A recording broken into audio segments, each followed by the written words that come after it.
经济部对自2014年开始，针对全国活动断层含受影响范围进行地质敏感区调查。进前要公告3个活动断层地质敏感区的划定，是伫咧台南、台东，抑佫有南投。亲像台南的一个口小里断层范围是对台南的市区，经过着指定玉井到南西有18公里遐长。经济部透过这款的调查，是要互大家来了解到地质。若讲到最近呢，这嘉南地区正接地东。伫咧断层带附近的居民就表示，就算当年有风灾演练，不过因也是会烦恼。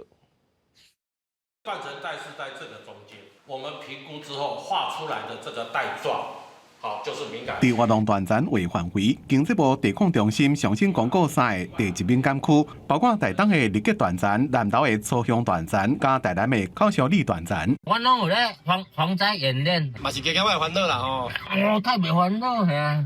拢讲伫这，我嘛唔知啊。阮会当讲咧地摇，迄几工啊摇4遍，我惊要死啊！拄到种大地震，知影讲要安怎走啦。卡啦嘛，免安怎走？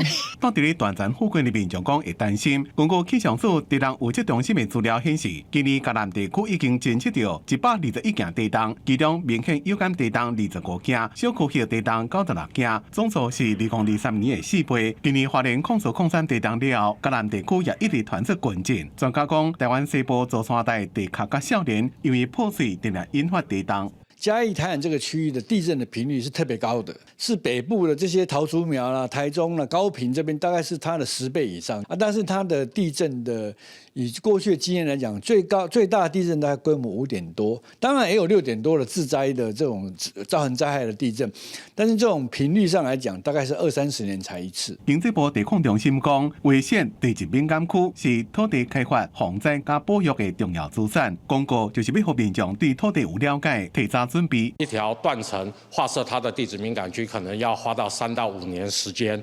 早年调查的人力不是很多，再加上台湾经济发展非常快，很多地方马上就开发了。